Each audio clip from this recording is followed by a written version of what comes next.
بسم اللہ الرحمن الرحیم، السلام علیکم ورحمۃ اللہ وبرکاتہ۔ ہمارا 28 پارہ سورۃ المنافقون سے ہم سٹارٹ کریں گے۔ 2 صورتیں ہم لیں گے، چھوٹی چھوٹی سی صورتیں ہیں، لیکن اس کے اندر غور و فکر کریں تو اسباق بہت زیادہ وسیع ہیں۔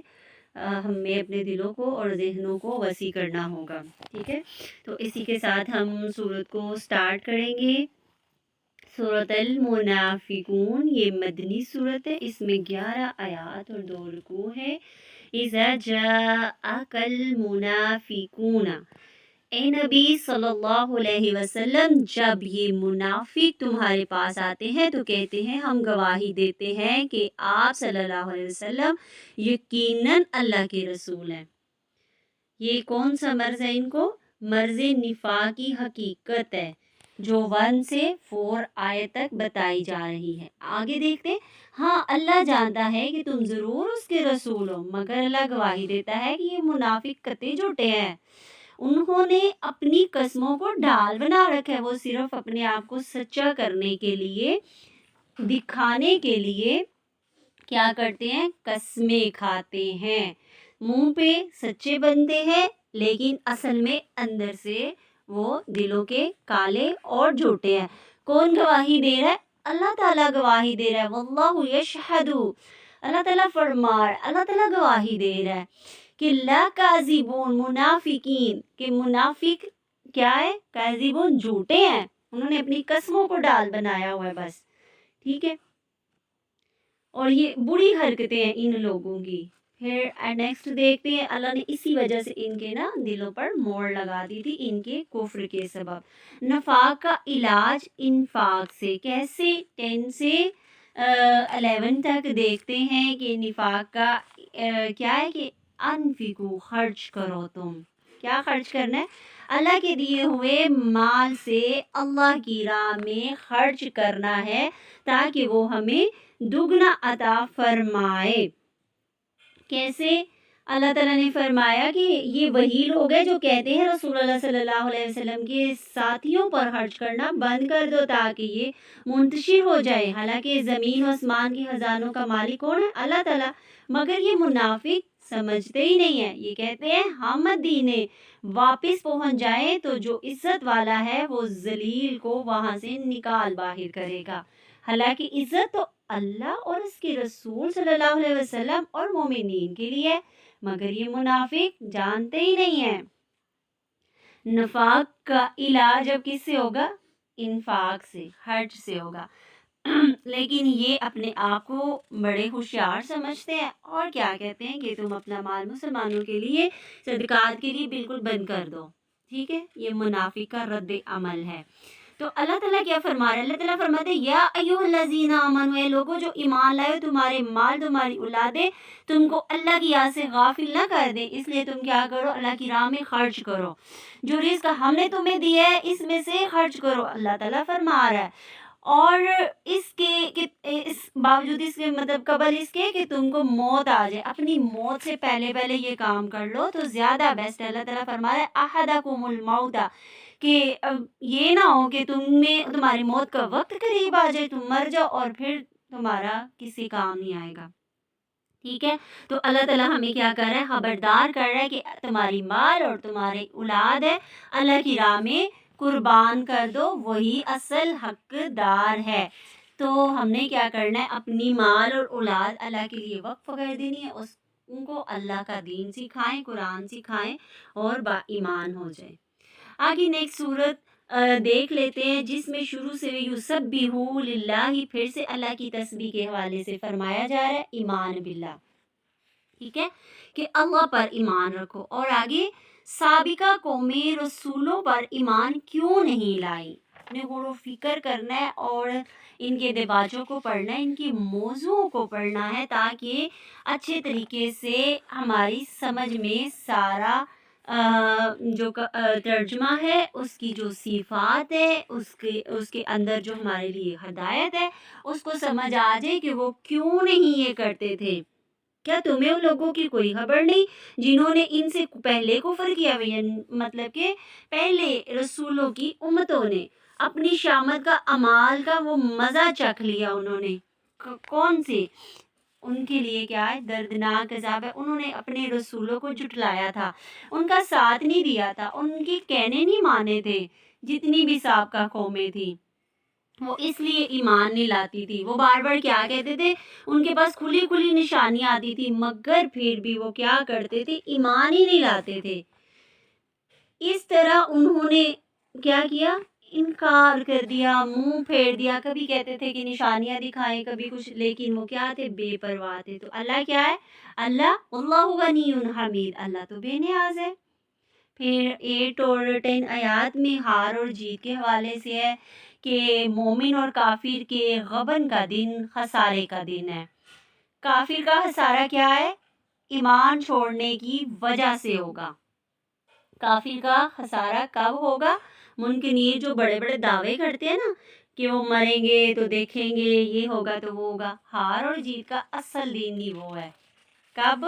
جب سوالات کیے جائیں گے، جب اللہ تعالیٰ پوچھے گا، عملوں کا حساب ہوگا. اللہ تعالیٰ پوچھے گا، ہاں بتاؤ کدھر، کون سا، کہاں ہے.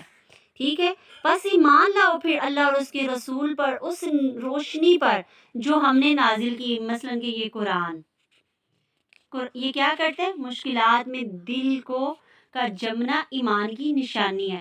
جب مشکلات ہمیں نا پھر جم جائیں، ڈٹ جائیں، پھر اس کے بعد بھی مشکلات ختم ہونے کے بعد بھی اٹل رہے. ٹھیک ہے، پھر جا کے اس کو کیا کہتے ہیں؟ ایمان کا جم جانا، اٹل ہو جانا. بس سابق الخیرات، بھاگنا ہے.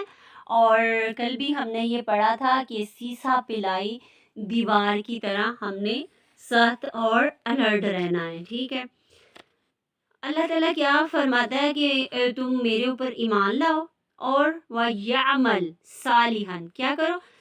تم عمل کرو. کون سے؟ صالحاً، نیک والے عمل کرو، تاکہ تمہاری مشکلات بھی آسان ہو جائیں اور تمہیں ہمیشگی کے لیے جو خوشخبری، جو بشارت دی گئی ہے نا، وہ جنت کی بشارت دی گئی ہے، وہ اللہ تعالیٰ فرما رہے ہیں بڑی کامیابی ہے یہ والی. اور جن لوگوں نے کفر کیا ہے، ہماری آیات کو جھٹلایا ہے، وہ کیا ہے؟ جہنم کے حق میں ہے. وہ جنت کے جہنم کے حقدار ہے. خاندان اور مال کی آزمائش ہوگی. پیچھے بھی بتایا گیا کہ تمہاری اولاد اور تمہارا مال صرف اللہ کے لیے ہونا چاہیے. تو اللہ کے سپرد کر دو اور کیا کرو؟ اسی کی اطاعت کرو. اطاعت اللہ، اطاعت رسول، اطیع اللہ. ٹھیک ہے، اس سے کیا ہوگا؟ اس سے جو آزمائش ہے نا خاندانوں کی، وہ مٹ جائے گی. اللہ کی راہ میں مال، اولاد، اطاعت اللہ، اطاعت رسول کرنے سے. اگر اس سے منہ پھیر لیا تو بڑے گھاٹے کا سودا کر لیا. تو اللہ تعالیٰ کیا فرما رہے؟ اے ایمان والو، اے لوگو جو ایمان لائے، تمہاری بیویاں، تمہاری اولادیں، اولاد میں سے بغض تمہارے دشمن ہیں، بعد تمہارے دشمن ہے، ان سے تم ہوشیار رہو. اور اگر تم عفو درگزر سے کام لو، معاف کر دو، تو اللہ بھی غفور و رحیم ہے. کیا بتایا جا رہا ہے؟ کہ تم ہوشیار ہو دشمنوں سے، جو دین کے دشمن ہیں ان سے تم ہوشیار ہو. ٹھیک ہے، اور کیا کرو؟ زیادہ کوشش کرو کہ درگزر کر دو. اور دعوت عمل کیا کرنا ہے؟ دعوت کے لیے سب سے پہلا کام علم سیکھنا ہے. علم کے بعد اگلا کام ہم نے تدبر، غور و فکر کر کے اللہ کی راہ میں نکل جانا ہے. آیات پر عمل کیسے کرنا ہے؟ اپنے لیے اور دوسرے مومنوں اور مومنات کے لیے استغفار کرنی ہے. کسی مستحق دائی اور طالب علم کے تعلیمی اخراجات اٹھانے میں ان کی مدد کرنی ہے. کسی ذاتی فائدے کے لیے دین کا نقصان نہیں کرنا. مال اولاد اللہ سے دوری کا سبب بن سکتا ہے. لوگوں سے وقتی عزت اور مرتبہ پانے کے لیے حق کا ساتھ نہیں چھوڑنا. یہ لوگوں کو عزت لینا نا، جو لوگوں سے، یہ وقتی ہوتا ہے، کوئی کسی کا نہیں ہوتا. اور ہم نے کرنے کے کاموں میں کیا بتایا؟ کسی کے اخراجات اٹھا لے، اگر وہ پڑھ نہیں سکتا اس کے اخراجات اٹھا لے. لوگ عزت بادشاہوں کے درباروں میں طلب کرتے ہیں، جبکہ عزت تو صرف اللہ تعالیٰ کی فرما برداری میں ہے. ہمیشہ اللہ کا ذکر کرنا ہے. ٹھیک ہے، اور کیا کرنا ہے؟ ہر کتا شخص موت کے وقت نادم ہوگا اور درازی وقت کا سوال کرے گا۔ ہر جس بندے نے کوتاہی کی ہوگی نا، وہ شخص کیا کرے گا؟ شرمندہ ہوگا، اور کیا کرے گا؟ اللہ سے کیا کہے گا؟ اللہ تعالیٰ مجھے اور وقت دے دے، اور وقت دے دے، تھوڑی اور مہلت دے دے، تھوڑا اور میں یہ کر لوں۔ لیکن پھر کیا ہوگا؟ ان کی جو کوتاہیاں ہوئے نا، وہاں پہ کیا ہوگا؟ ان کو دوبارہ وقت نہیں دیا جائے گا۔ اور پھر مال اور اولاد، اپنی اولادوں کو قرآن حافظ قرآن بنا دے، قرآن والا بنا دے، اور ان کے ہاتھ سے صدقات کروا دے۔ کیوں؟ کیونکہ اللہ تعالیٰ نے فرمایا مال اور اولاد میں دینے والا ہوں، تو میری ہے، تو یہ میری راہ میں خرچ کر دو۔ نیکسٹ صورت کا بھی محاسبہ کرتے ہیں۔ سب سے پہلے پیچھے بھی بتایا کہ دعائیں کرنی ہے، تو اللہ سے دعائیں کرنی ہے، اس کا فضل مانگنا ہے، مال کے فتنے سے محفوظ رہنے کے لیے اپنے مال کا صدقہ نکالتے رہنا ہے۔ تو اس میں سے ہمارے جیسے ہی ہم سنیں تو عمل کی طرف آنا ہے، ہم نے اپنا مشن بنانا ہے کہ ہم کیا صدقہ کریں گے۔ ہم اپنے آپ کو اور اپنے مالوں کو کیا کریں گے؟ اللہ کی راہ میں صرف کر دیں گے۔ قرآن سے رہنمائی، اللہ کی قضا قدرت پر پختہ ایمان رکھنا، اس پہ راضی ہو جانا ہے۔ قیامت کا دوسرا نام، کیونکہ اس دن کیا ہے؟ یوم التغابن، قیامت کا کیا ہے؟ یہ دوسرا نام ہے۔ اس دن کچھ لوگ فائدے میں ہوں گے اور کچھ نقصان میں۔ مصیبت واقعہ ہونے پر ایمان دل کو مضبوط رکھنا، جب بھی کوئی مصیبت آ جائے تو واویلا کرنے سے گریز کرنا ہے، اور اللہ کے سامنے اس کی تسبیح کرنی ہے۔ اور پھر غور و فکر کیا کرنا ہے اپنی زندگیوں میں، ارد گرد کیا؟ ہر مخلوق کی حمد صرف اللہ کے لیے ہے، کیونکہ اس کی تمام مخلوق کو خیر اسی سے حاصل ہوگی۔ اور مصیبتوں میں اللہ کی رضا پر راضی رہنا ہے، اس کی ہدایت پر پرسکون اور اطمینان سے اللہ تعالیٰ ہدایت نوازتا ہے۔ پھر اللہ پر ایمان توکل کا تقاضا کرتا ہے، اور توکل کی قوت کمزوری اور ایمانی قوت کمزوری پر محصر ہے، تو ہم نے اپنے ایمان کو مضبوط کرنے کی کوشش